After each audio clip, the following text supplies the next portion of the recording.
Wake up, goddammit. Welcome to the TajLongino show. If you're not already following me on social media, please do right now on Facebook, Instagram, Twitter, Snapchat, TikTok at TajLongino show, where we educate through entertainment. Our goal is not, like I said, our goal is to entertain you, but it's also to educate you, give you some knowledge, give you some wisdom, give you some education on things that affect our lives each and every day. And today we're going to do just that. My guest today is a military combat veteran. He's been in business for almost 20 years, for 20 years. He served thousands of families in his field, married 23 years. Congratulations. That is a milestone. Today's time Yes, for sir. sure. And with and two kids. And welcome to the TajLongino show. Jim Vitou, how you doing? Good. Thanks, Taj. I really appreciate the time and being involved in the podcast, man. I'm just super excited that you've, over the years, dedicated your life to helping people and serving people. And then you're using this platform to kind of get the word out and to educate the community, man. I was super excited to be part of it.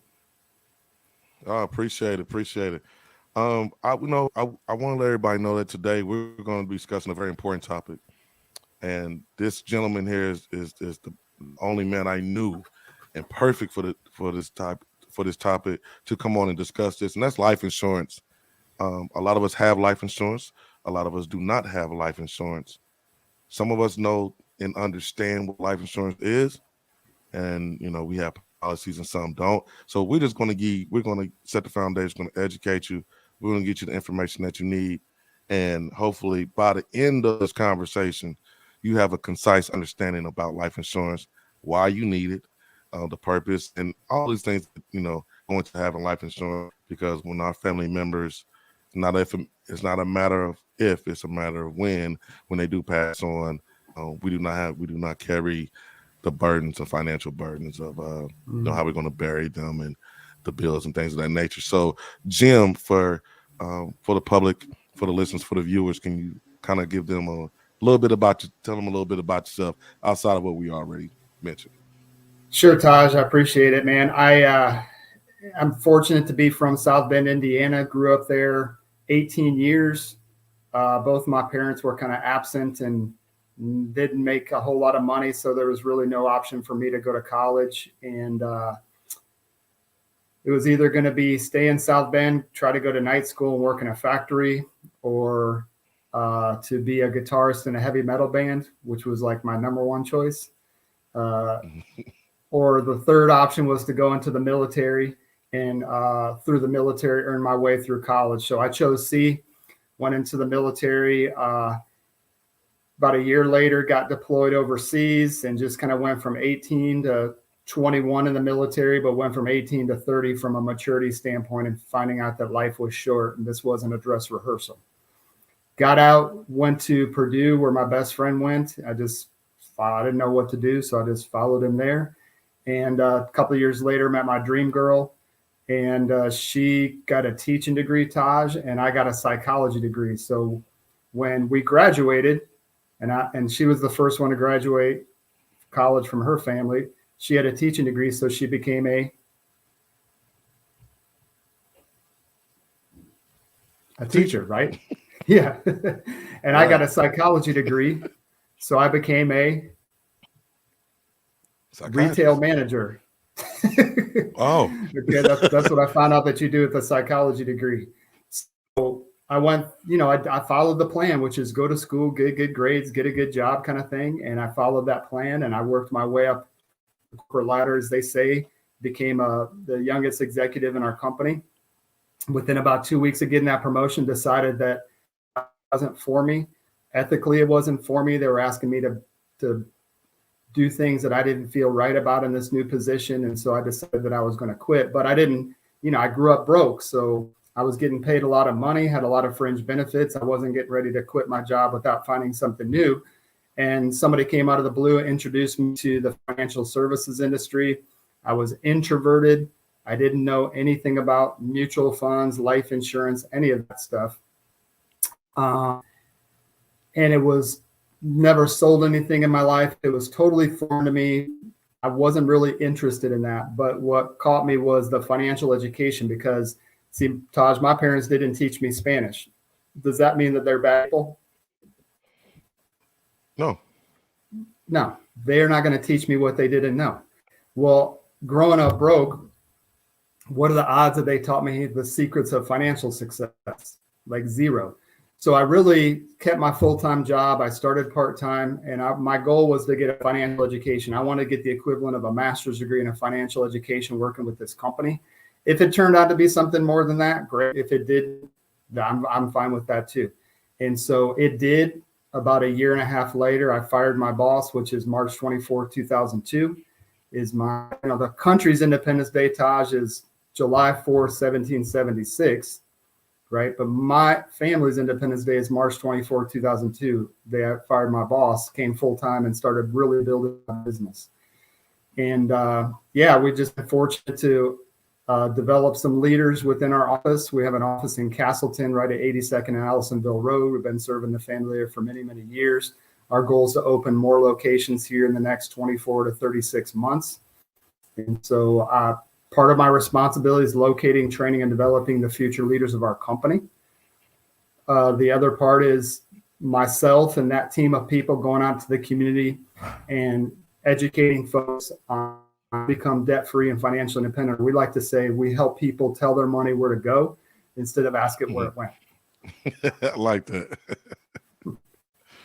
So what has been one of the challenges in trying to build more locations and lead the new next generation? Yeah, I mean, it's like a perfect storm for us right now because they're calling it the Great Resignation, where more people have left their jobs in the last 24 months than any time in history. So it's more people are more open now to making a change, kind of getting out of their comfort zone, seeking out their fortunes. But at the same time, you still have to, we typically not recruit a lot of people from the financial industry. We'd rather take somebody that doesn't have a financial background, but has transferable traits, leadership skills, communication skills, a really big heart for helping people, want to change the community for the better, right? Want to make an impact with their lives. And then we'll teach them everything they need to know about the financial side. But I can't teach character. I can't teach work ethic, right? I can't teach wanting to help people for a living, but we can teach all the rest like they did for me. And so the biggest challenge for me is just, I'm a recovering introvert still. So it's just finding those people, finding the channels, finding the connections, networking to find the people that are looking for us so we can introduce them to the business, maybe start them part-time and kind of get them trained along their track and help them create a job freedom date at some point in the future as well. What was the one thing that ticked for you to get into the business of life insurance and just, go at it the way you've been going for like 20 years? What was it about? Because you could have gotten to any business, right? Could have been, right. It could have been cars. It could have been any kind of business. What was it about life insurance for you? Well, I'm not really a life insurance agent. We're a financial coach. So really, it wasn't life insurance in general that got me intrigued. It was helping people become financially independent. Since my parents always were broke, and I grew up broke, and I went and got into the military. Nobody taught me about money. High school, nobody taught me about money. I got a first one to graduate college from my family and a 4-year degree at a Big Ten school, and nobody taught me one thing about money. So the thing was, I think the main thing was curiosity. Like, how could I have all these people, some of them making 6 figures in my life, and nobody ever once talked to me about money? It just, so when I went through the interview process with this company, they taught me more about money in 1-hour interview than I learned in my 4-year degree at college. So if anything, it was just, I wanted to learn about life insurance. I want to learn about investments. I want to learn about strategies on how to get out of debt for my own doing, just really selfishly for my wife and I. And then I saw the hope it gave my family when they mapped out things for us and kind of broke it down and made it really simple. And I was like, oh, that's easy. Like that's really simple. I guess I wouldn't say it's easy, but it's really simple. The steps to becoming debt-free and financially independent are very simple. Okay, as you and I know, because we just kind of sat down and remapped some goals out, right? I didn't do anything mind-bending. I just kind of held you accountable for Right. some simple things that you may or may not have been doing, right? And that kind of started our Right. conversation back up. And so that was the thing. I was like, how could this be so simple and yet most people don't have access to it? It's like we're dying of thirst, but we're all standing in the river. So it was the desire to help people. And it just so happens that it got me excited on what it could do for my family. So that excitement and then my desire to help people, boom, it just intersected in financial services, but I didn't ask for it. I didn't pray for it. And I surely couldn't have predicted it. One of those key components is the life insurance. Can you kind of, for most part, I believe people know, but if we have some out there that don't, what is life insurance, and then why is life insurance important? Yeah, I think everybody, if you're an adult, if you have any sort of responsibilities, you've heard about it, thought about it. But what we find statistically, Taj, is that 6 out of 10 people in America do not have any coverage outside of like their group policy or whatever their company provides for free. 6 out of 10. 4 out of 10 have it outside of work. But of those 4 out of 10, about 80 to 85% of them are being taken advantage of, in our opinion, probably paying way too much for way too little coverage. So really, statistically, it's about 9 out of 10 people are either underprotected and over premiumed or not protected at all. But being for 20 years, Taj, I asked really one simple question with 3, it's like a multiple choice question.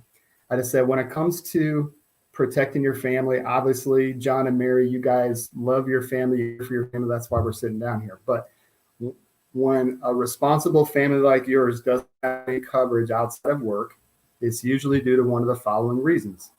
1 is they didn't see the need for it. 2 is they didn't think they could afford it. Or 3 is they just never got around to it, which describes you. And 8 out of 10 people say, we just never got around to it. So they know it in the back of their mind, financially or emotionally or whatever, that that's something they need to do. But it's one of those things like, when's the time to spend extra money that you ain't got for something that may or may not happen? I think is what people it's think. going to happen.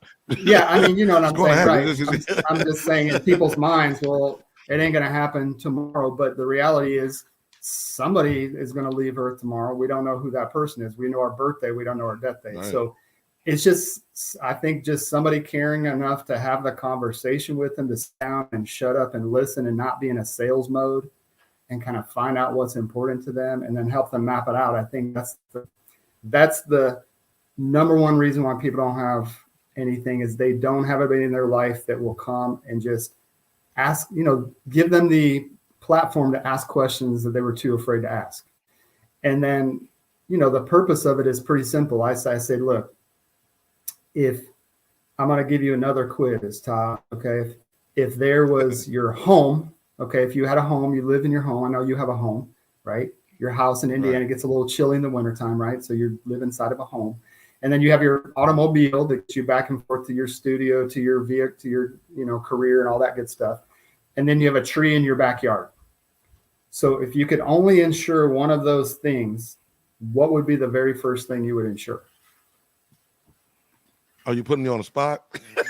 I'm putting you on the spot, yeah, because this is what I ask families, and this is what I want your listeners to be thinking about.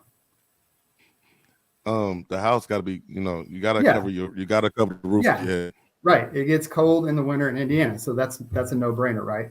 If you could cover a second thing, obviously it would be your car. And then the third thing is like, why would I insure a tree in my backyard? Okay, well, I forgot to tell you one really important factor about this tree, Taj, is this is actually a money tree.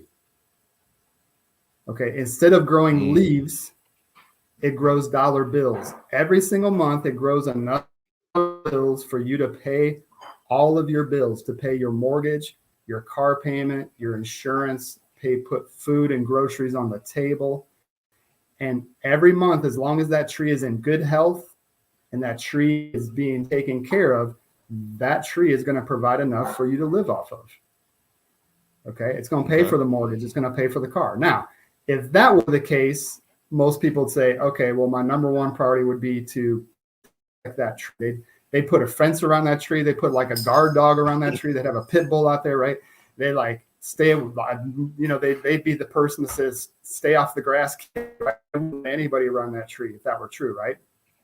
Right. Well, here's the thing, is you are that tree for your family. Yeah, that's fair. That's fair enough. I see where you're going. Right? So you're the one that's providing income for the family, and is your employer loves you, if something were to happen to you, how many more paychecks would they send the average person if they passed away tomorrow? Right? They're going to send them one last paycheck with 7 days in their schedule, or 14 days, or however long. They might send them a refund of their insurance premiums, but that's it. Like your employer, right? They ain't going to come alongside your family and keep sending checks. Say, hey, you know what? Taj was a great guy. We're just going to keep sending you checks. No. So the reality is that's the purpose of life insurance. The purpose of life insurance is you want to rent wealth until you build wealth. So if you need to provide $2,500 a month for your family to get by, let's just say, that's pretty simple. You just do 2,500 times 12 for a year. That's $30,000. Okay. For life insurance, you multiply that by 10, and that's how much coverage you need. Is a general rule. I sit down with families and kind of map out to the dollar what they need, but it's a general rule. So if your family needed 30 grand a year, you multiply that by 10. That means you need about 300,000 of life insurance. And that's the purpose. Okay. The purpose of life insurance is to replace your income that would be lost in the event that you are no longer here, or a spouse is no longer here, whatever. Hopefully that makes sense. Okay, now we know there's two different types of life insurance. You have term, you have whole life. Kind of break each one of those down for me. Yeah. So, in general, I'm super fortunate to be investment or securities licensed. So what I do for our families is I help them buy low cost term insurance and invest the difference. So what that means is there's a 1 out of 10 chance in America that we're going to pass before 65. Okay, which means there's a 9 out of 10 chance that we're not going to pass. As I mentioned earlier, the problem is we don't know which one is the one that ain't going to be here. And surely with COVID and everything else, people have been right. I'm going to a funeral on Tuesday because this last Tuesday I found out that one of my mentors and one of my heroes in life suddenly passed away. I mean, it shocked his family, shocked everybody around him. I mean, he was influential to thousands of people, and he's just gone like that. Now his family's taken care of forever, but you just don't know, right? You just don't know. So most people don't want to leave a burden to their family, right? But if you don't pass away, you don't want all of your money and a big chunk of your paycheck going to life insurance when you got other things to take care of, right? Everybody's just struggling to get by. So what we believe is low cost term insurance. Okay. You can get a lot of coverage for a very small amount of money. And the principle is very simple. You pay, you die, they pay. Okay. You customize that for your particular needs. Go ahead. And I can attest to that because I have that type of coverage, and and I studied, been through it. So yeah, you pay, they pay the full benefit. Right. It's so most insurance agents out there, about 9 out of 10, I find, or companies in general, they try to market what's known as cash value life insurance. Now that goes by many, many different street names. It goes by whole life, universal life, index universal life, variable life. It goes by a bunch of different names. Okay. Here's the premise. I say, hey, Taj, okay, I got a kind of policy that you pay into. If you die, your family gets money, but if you don't die, there's a nest egg waiting for you in the future. And I got this other kind of coverage over here, plan B, that you pay, and if you don't die, that money just kind of goes down the tubes. which of those plans are you going to pick?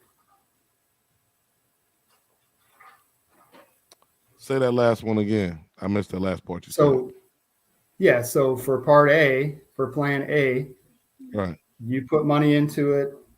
You pass away, your family gets money. You don't pass away, you got a nice little nest egg. The second plan is you put money into it. There's no nest egg. If you pass away, your family gets money. But if you don't pass away, your money just kind of goes down the drain. Now, based on that conversation, which of those makes most sense? The first one. Yeah, first one. So again, you just got taken advantage of. Because that's how the conversations go. Okay. What they don't tell you, and what you should ask your agent is, how much more commission do they get paid selling you a cash value product versus a term product? Because every cash value company that I've ever seen in 20 years has a term product in their portfolio. They just choose not to sell it. Because but there's it nothing creates in about it 5 times the commission for cash value than it does to sell term. So if they're doing it as a full-time job per se, and you could sell a brown suit that pays you 5 times as much than selling the blue suit, you're going to point people in the direction of the brown suit and tell them how awesome they look in brown. Wouldn't you agree? Agree. Yeah. So in essence, I'm super fortunate that what we do is we do what's something called buy term and invest the difference. All that means is this: if a term policy costs 20 or 30% of the cost of a cash value policy, so let's just say it was $100 for 100,000 of cash value. If we get them that same 100,000 for $30 a month, hypothetically, then what we would do is we just save them $70 a month. We take that 70, we put it into an investment vehicle like a Roth IRA or something like that. And then we start saving money for their future. So they actually get both. They get the insurance, they get the savings, but we just keep them in 2 separate buckets, where the insurance company wants it to be in all one bucket. That way they control the money, they control the cash flow, they control the rate of return. Most rates of returns on those policies are very minimal, and not in all of them. So I don't want to overspeak, but in most of those policies, if something happens to the person that owns the policy, their family either gets the cash value or the face amount, but not both. So it's kind of like if you went to Finish Line to get a pair of shoes. I don't know if they're a sponsor yet, but right. But if you went to Finish Line and you paid, I don't know how much the new, Jordans are, but let's say they're $200. If you pay $200, yeah, you pay $200. You try them on, they look great. You pay the money. You put them in the box. You take them home, and then you open up the box, and inside the box is only the left shoe.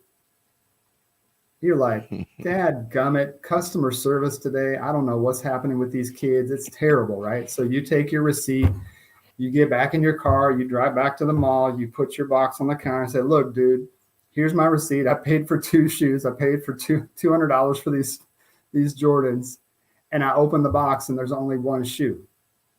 And they said, well, yeah, that's how it works. Here at Finish Line, you pay for 2, but you only get 1. Mm-hmm. Now, to be clear, that's not how Finish Line works. I'm not trying to bash Finish Line. That's just an example. But nobody in their right mind would pay for 2 things knowing that they would only get 1. But that's how a lot of these cash value policies work. If you look at the pages where the agents don't want you to look, on page 3, 4, 5, somewhere in there, not all of them, but many of them, you're putting in for the savings, you're putting in for the insurance. But if you die, your family only gets one or the other. And we just don't believe that makes any sense financially if you're trying to get to financial independence.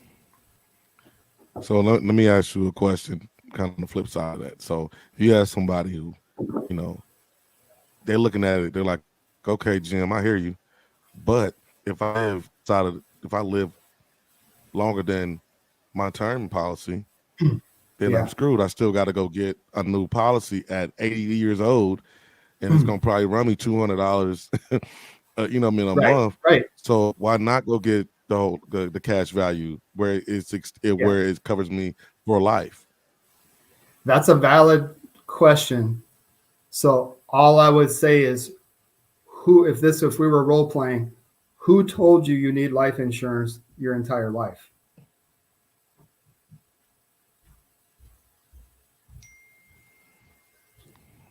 Did you hear that bell go I mean, off? that's, Oh, there's like a you know light what? I bulb. never thought. Yeah. Well, it's It's called just life something insurance, that right? So you people feel think like you about. need it Yeah, for right, life. right. Yeah, it's even called whole life, right? So it's like it's marketing. It's not Right. based on truth. It's not based on financial independent. It's not based on the principles of becoming financial independent. So if you have, let's say that you're worried about funeral expenses or whatever, you want a little policy to pay off your funeral. If you have like a $500,000 waiting for you for retirement and something Hmm. happens to you, is your family going to be worried about where to get 15 grand? Not at all. Right. If you're completely debt free, which I know is a lot of out of the belief system of many people, because I grew up, my parents were broke, their parents were broke, right? My goal was to not continue that chain for another generation. That's why I went in the army and got shot at and did a bunch of crazy things to get my college paid for so I can go on and get my degree. Okay. I was trying to break that cycle. So in that cycle, imagine if you're working with a coach that helps you put a plan together to become debt free. So now at age 60 or 65, you have no mortgage and have no debt. And by the time you Hmm. reach 65, you have a $500,000 or $1 million because they taught you the investment principles. They taught you how to work your 401k or taught you how to open a Roth IRA and put a couple $100 a month so you'd actually have a bunch of money in the future. Now, so if you get to 65 and you have no debt and no mortgage and you have a bunch of money saved, then what would be the purpose of life insurance? The purpose of life insurance is to rent wealth until you build wealth. So once you've built wealth, technically you don't need it anymore. Now you can choose to keep it as a luxury if that's what you want, because you're like, hey, I got enough Hmm. money, my needs are taken care of. I want to have $250,000 for my kids or grandkids or any. You can choose to do that, but money wouldn't be really an issue in the future if you were completely financially independent and decided you want to keep a little bit of coverage on yourself. Would you agree? I totally agree. Now let's look at it from. I'm gonna ask a question because I'm pretty sure this happens. Um, from my understanding, when families are hitting hard times financially, right?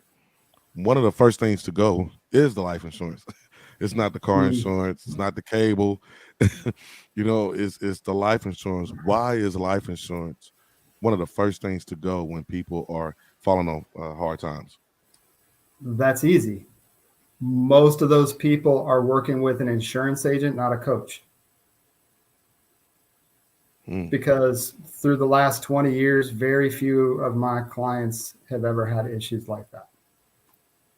Because I'm coaching them on budgeting principles, debt management principles. I'm more, I mean, I hope, you know, this is what I do. And this might offend some people, especially if you're an insurance agent listening in, but I say, yeah, I'm going to help you and I'm going to provide all these things for you at no cost other than referrals. I'll sit down and help you map out retirement and debt and budgeting and everything. And I won't charge you a fee other than if you like me and trust me, you refer others to me so I can continue serving people.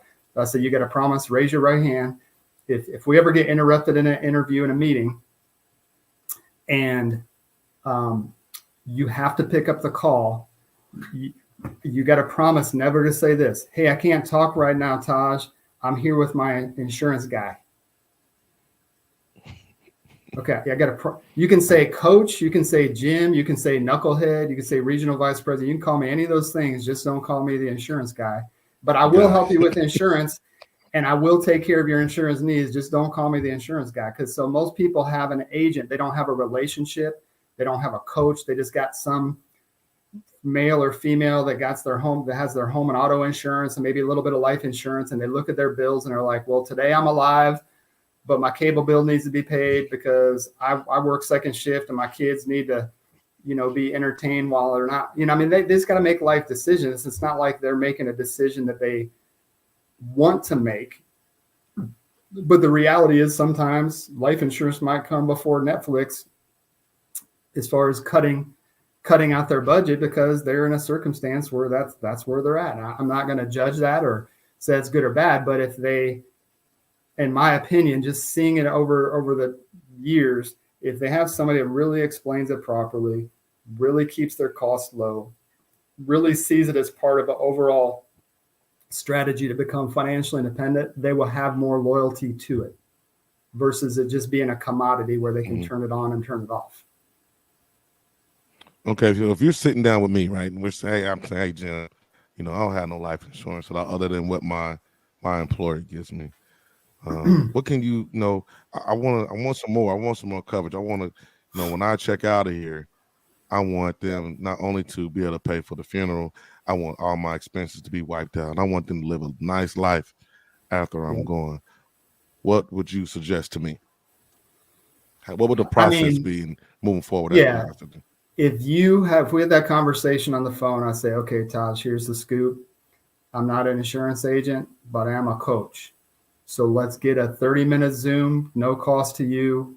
Let me help. Has anybody ever come alongside you and actually helped you map out your goals when it comes to this? Like figure out what your budget is for it, how much coverage you actually need, how long you need it for. Has anybody ever come alongside and done that for you? No, especially not for free. Okay. So if somebody did hypothetically come along and do that for you and make sure that you were taken care of, how would you feel about that human being? Oh, yeah. I definitely feel good about them. That's solid. All right. So the proof is in the pudding. On a scale of 1 to 10, how strong is your BS detector, being that you live the life that you live? Oh, man. 20. Okay. So you get a good, so here's the deal.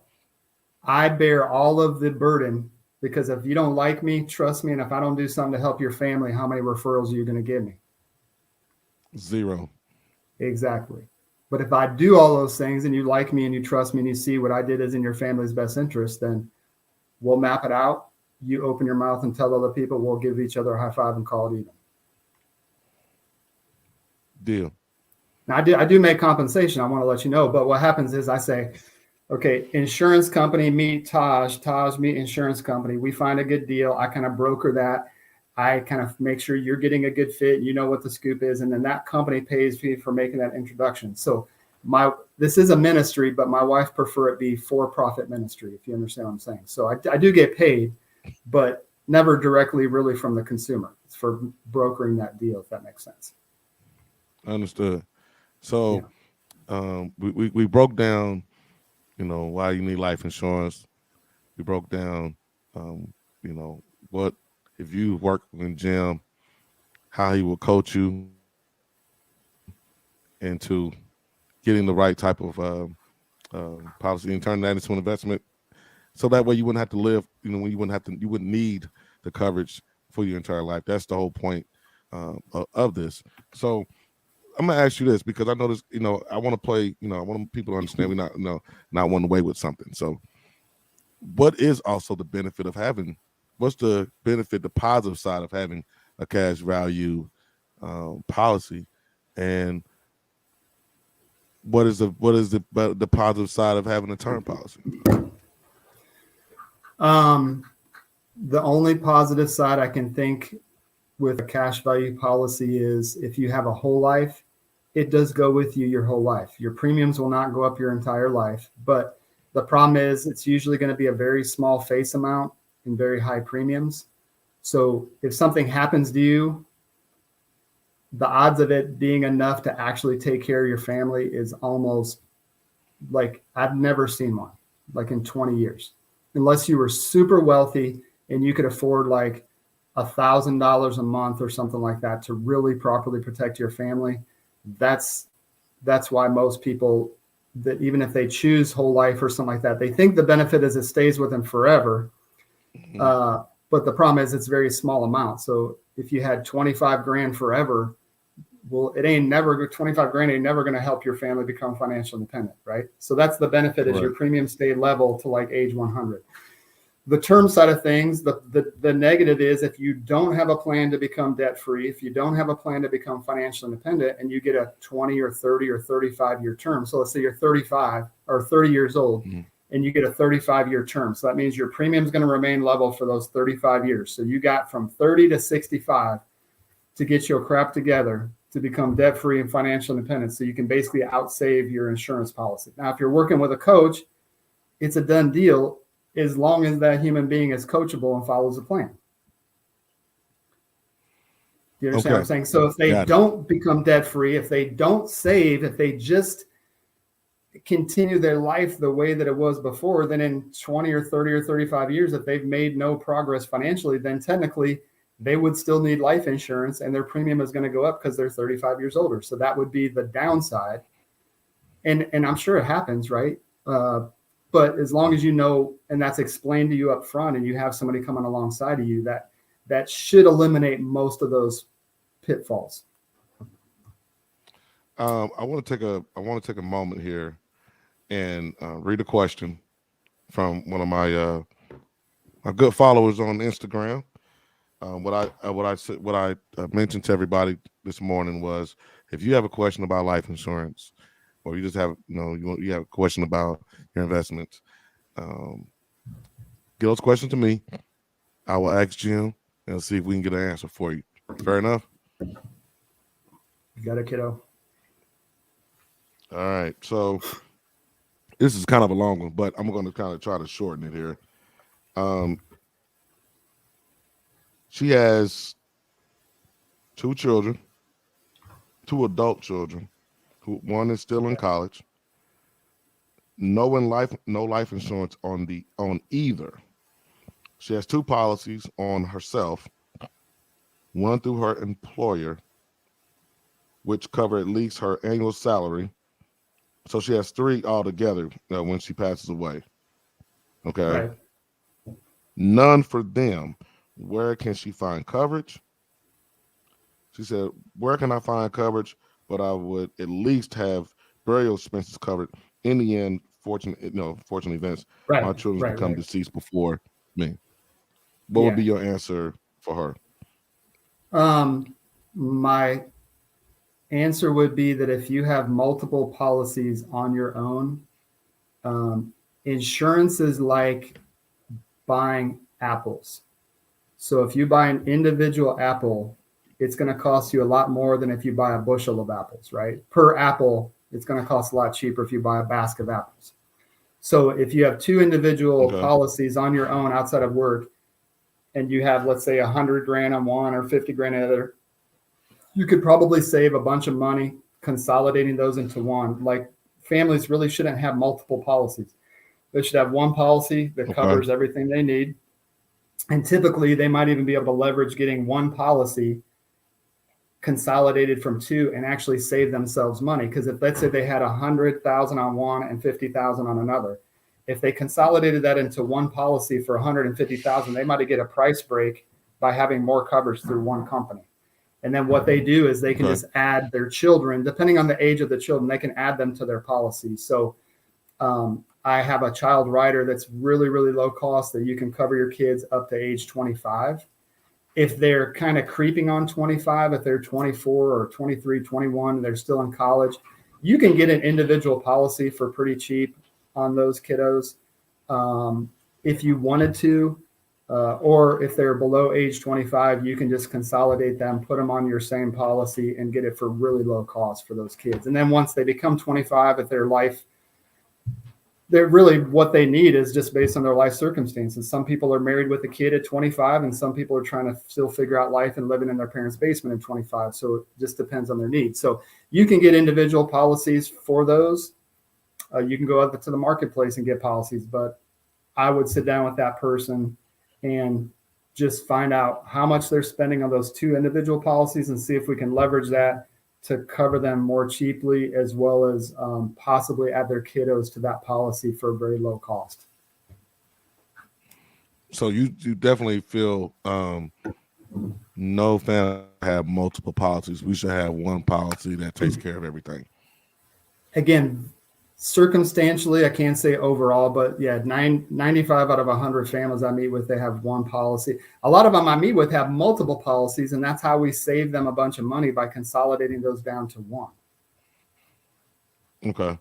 I have another question. It depends on what age they were when they got the original policy, right? If they were 15 years younger and super skinny, and now they're 15 years older and not, maybe it makes sense to keep those if they were in super good health or something back then.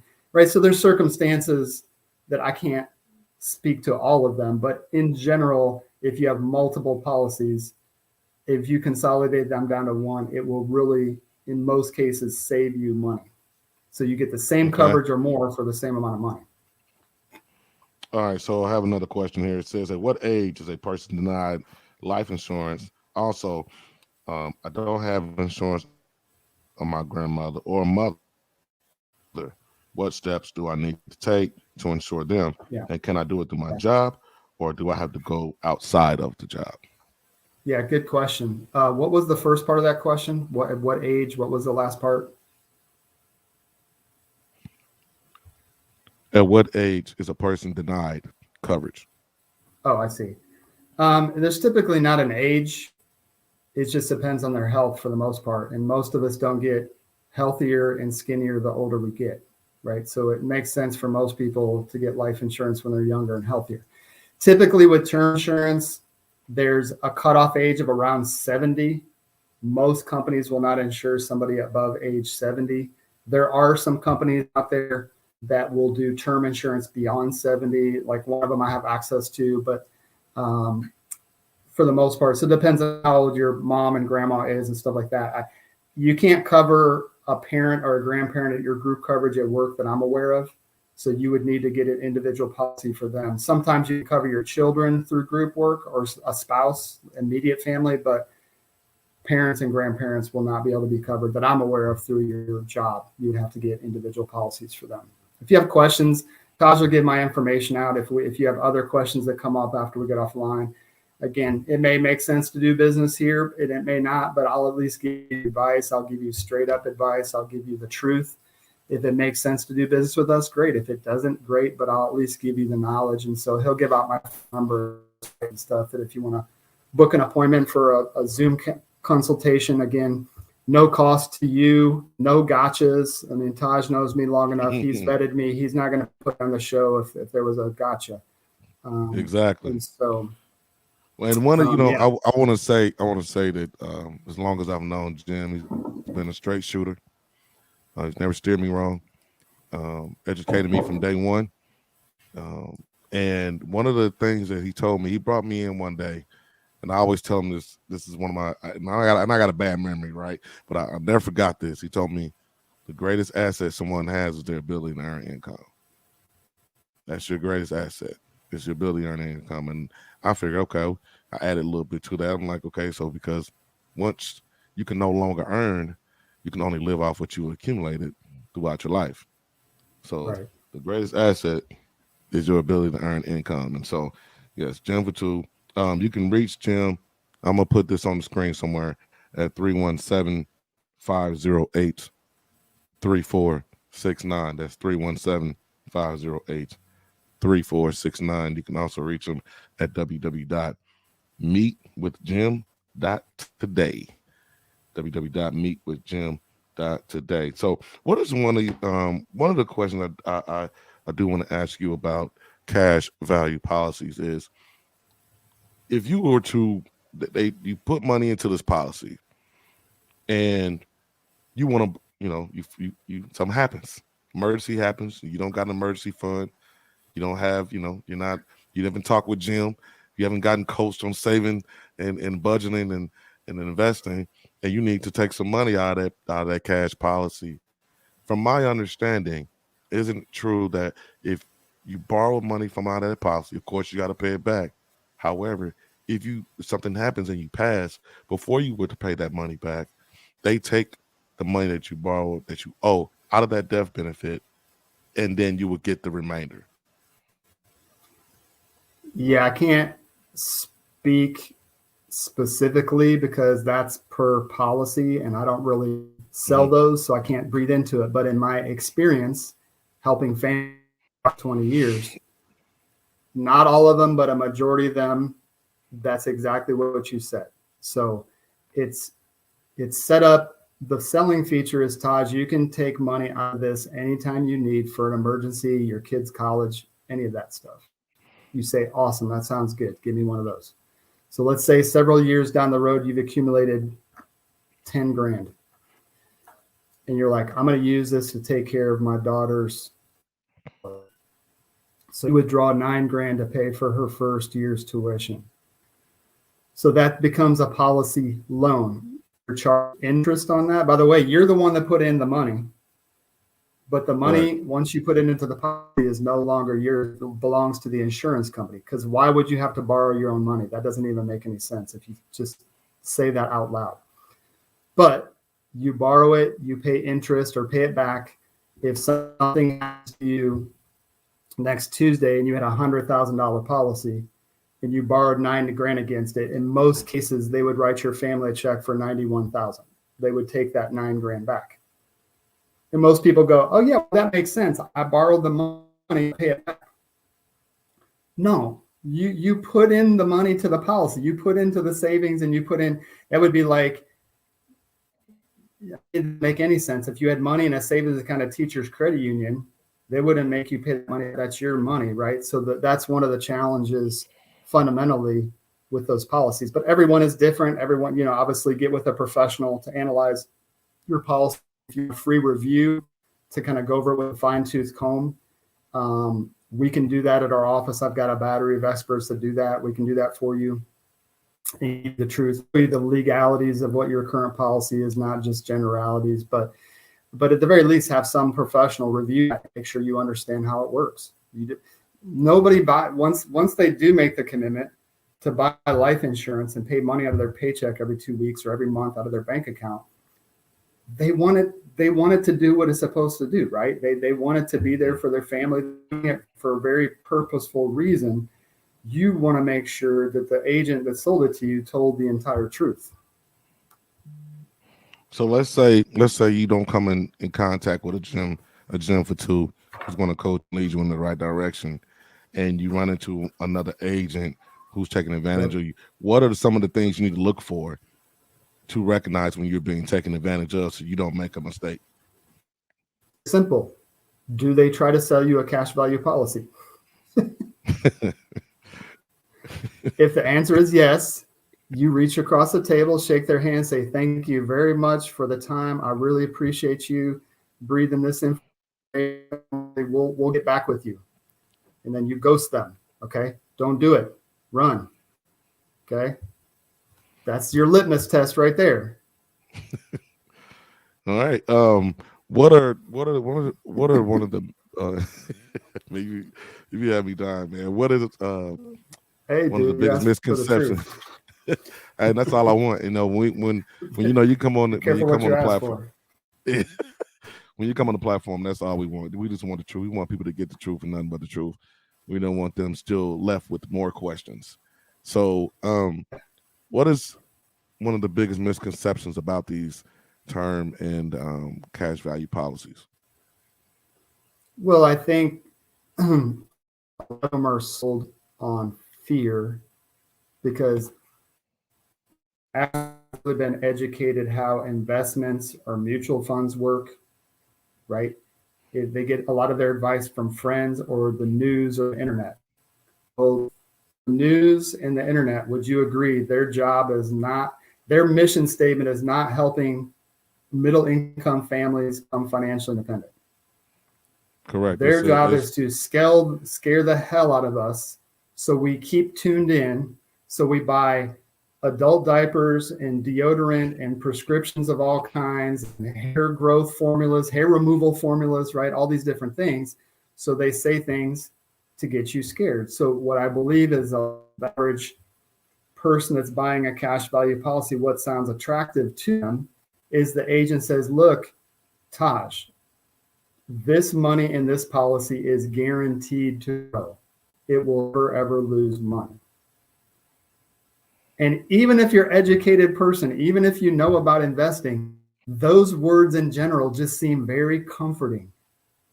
Mm-hmm. Guarantee is a word. Guarantee is a word that's kept a lot of people in trouble over years. If you think about it, your job gives you a guarantee, but 50% of people driving around 465 every day here in the Indianapolis their jobs.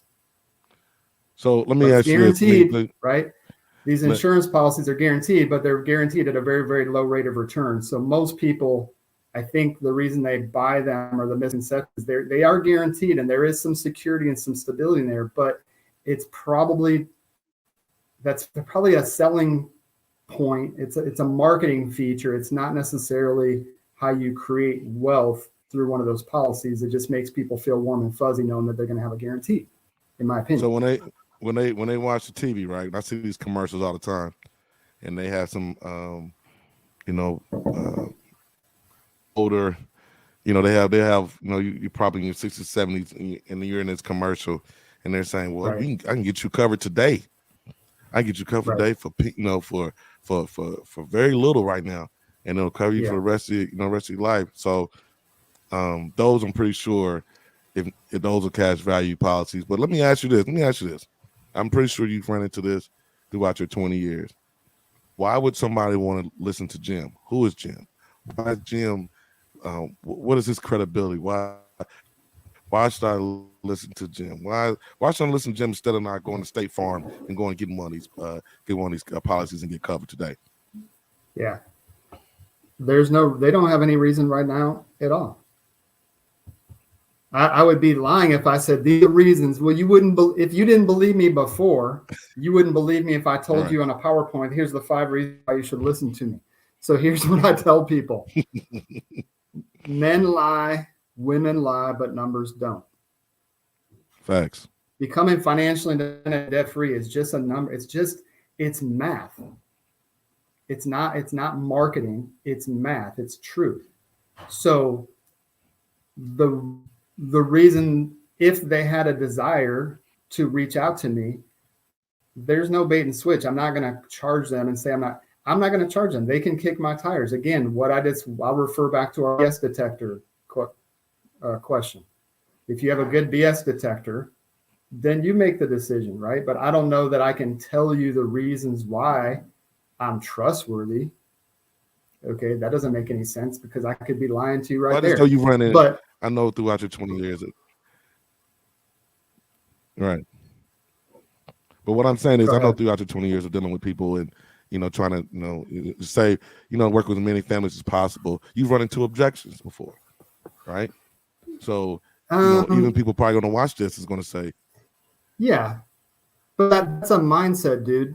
That's a mindset. So I understand there are people out there that have been taken advantage of, that have been hurt, that have been lied to, okay, by family members, by spouses, by companies out there. You know, I was just talking to my wife yesterday. I was like, if I could ever go to McDonald's and get a Big Mac that looked like the one on the commercial, man, how excited would I be, right? So all day, every day, these companies are lying to us. They're probably, you know, I ain't never taken one of my kids' dirty, white, stained T-shirts and thrown it in the washer with OxyClean and had it come out sparkling clean, like better than brand new. But on the, that's how it works. Has that ever happened to any of you? Right, where you spill a glass of wine on a white carpet and you just literally, you don't even have to scrub. You just spray OxyClean on it and it literally disappears. Has that ever happened to any of you? Right. So if it has, please text Taj. Please send a message because I want to get with you. I need to find that product. Okay. So people have been lied to all day, every day by these commercials. So yeah, they should be skeptical. And here's what I would tell them.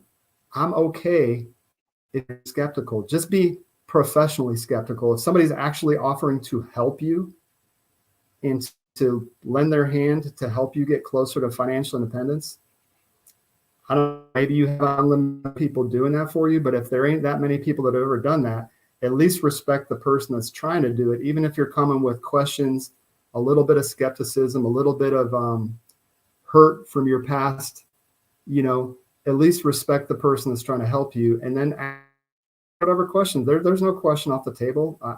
Again, men lie, women lie, but numbers don't. I just speak the truth. That's part of my life purpose statement. The purpose of my business is to make money, but the purpose is to help people, Taj. So I don't mind. I do not mind whatsoever. You could, okay, the institution where you worked when we first met, the company that you worked when we first met, what would you say? Are those people like totally open, positive, happy? Are they pretty skeptical? like a lot of them grew up in rough surroundings, and No, Yet I some of have them are just a lot of them are just programmed, man. A lot of them are just programmed mentally, and Yet it's hard dozens to and shake dozens that. of those people became clients of mine because once they sat down, I look different than them. I come from a different place than them. I speak differently than them. They knew once they looked in my eyes that I was telling the truth and when I broke it down for them. So I just tell people like, look, I apologize if you've been lied to. I've been lied to, but at the same time, you gotta bring a little bit of faith to the table. And if you bring a little bit of faith and coachability like Taj does, then once you receive the information and start um, introducing those strategies into your life and you see a positive change, then the proof is in the pudding, man. Facts. I want But to thank I'd be Jim skeptical Vitou. too. I want to thank Jim for coming, for taking time out from his Sunday and taking time out to come speak with us and give us some valid, give you some of the information that you need, give you some truth, give you something to go on, right? You want to do your research. You know, you don't want to just go off what we say. You want to do your research, right? So he gave you something. He gave you a lot to research. If you go back, once you know, when you listen, when you're watching this and you listen to this, go do your research. Take everything you heard, and I probably should have said that off top, right at the beginning. Get you a pen and notepad and write everything, every question you got down, write everything that was said down, and then you go back and you research it. And then there you go. Then if you want to get a hold of Jim, again, the phone number is 317-508-3469. 317-508-3469. You can also reach him online at www.meetwithjim.today. I like that. Meetwithjim.today. It's Yeah. like, So don't if you wait till have even a tomorrow. question, if you don't want that, Meet with Jim, that's a website. It's got some videos and some stuff on there. It's a portal to book a virtual or in-person meeting with me. Again, our office is in Castleton, Indianapolis. But I think my contact information is on there. If you want to text or email me or anything and just say, hey, I've got a question that I didn't get a chance to ask on the podcast, you can ask questions. I'll do my very best to try to answer your question and be a resource for Let me the ask you this. listeners of this podcast. Let me before we get ready to close out, I got two questions. Actually, one. How many? I'm not sure if you may even have this stat, but how many families in Indiana alone do you believe are not covered or they improperly covered? Yeah. So I don't know. All I know is there's 2.1 million people here in Indianapolis metro area. Okay. Correct. The statistic is 6 out of 10 have no coverage outside of work. Then that says it all. So here's what I do know I did the research on this I was asked to be a guest speaker at a big event, and they wanted me to address the Life Crusade, which is the crusade is what we just call in my business, my office, is correcting an injustice. So we know that there's so many people underprotected and not protected out there. I did a presentation and I did some research. This is a couple of years ago, so the numbers might not be the same, but there in Indianapolis metro area, there was about 1,300 GoFundMe accounts just for funerals in Indianapolis metro area. So that's 1,300 families that Wow. their immediate family couldn't even muster up enough money. Not mom, dad, the spouse, the brothers, sisters, aunts, uncles couldn't even muster up enough money to put the person in the ground. They had to create an account to ask people they ain't seen for 20 years on Facebook to pitch in for a person's funeral. That doesn't make any sense to me. Okay. And nationwide, Taj, I think it was like 660,000 GoFundMe accounts just for funerals. We're not talking like for living expenses and to pay off the mortgage and to put the kids through college. We're talking about for funerals. So I don't know. To me, that says a lot, man. That says a lot. And nobody wants to, as family members that are left behind, nobody wants to reach out and ask and put a Facebook post out there that we need funeral expenses for my brother-in-law. Everybody, every time when somebody passes, and man, I hope they had some life insurance, right? But then themselves, for whatever reason, again, my wife and I didn't have anything. The guy, when he first sat down with us, just said, well, your wife is a teacher, So I assume if something happened to Jim, or if something happened to you, Jim, your wife is so overpaid as a teacher that she would never even miss your income. And of course, we both giggled because everybody knows teachers are underpaid, right? So we're like, Right. no, what do you mean? He goes, well, you don't have any coverage outside of work. I just, right. And he was making a point, right? So at that point, when he opened my eyes, it was just a no-brainer. We were probably the easiest sale he ever made, because once somebody educated me and helped me understand that I was killing myself to provide for my family while I was alive, why would I want that to change if I was to pass away? But nobody ever challenged me like that. Nobody ever talked to me directly and straight about that and said, well, dude, just handle your business. And ever since then, we've been taken care of, right? So I just think it's just crazy that I don't know what the numbers are of how many people are underprotected, but the people listening right now know for a fact whether they are or aren't, right? Even if they have some coverage, if they're not 100% sure that it's enough, or maybe they're paying too much, they can reach out. They'll get a complimentary analysis from us. If they don't have coverage and they're not sure they can afford it and they're not sure how much they need, again, we're not going to do anything to harm them. So if they have questions, or they just even know somebody that probably needs to talk to us, referrals are great. But we appreciate you, man, and I appreciate you, because your heart for helping people is definitely starting to make an impact in our community. Definitely. I appreciate you, man. Most definitely. Guys, your greatest asset is your ability to earn income. We want to thank Jim Vitou. Again, his contact information is 317-508-3469. Website is www.meetwithjim.today. I want to thank everybody for tuning into the TajLongino Show. Till next time, remember, each one, reach one, teach one. Thank you.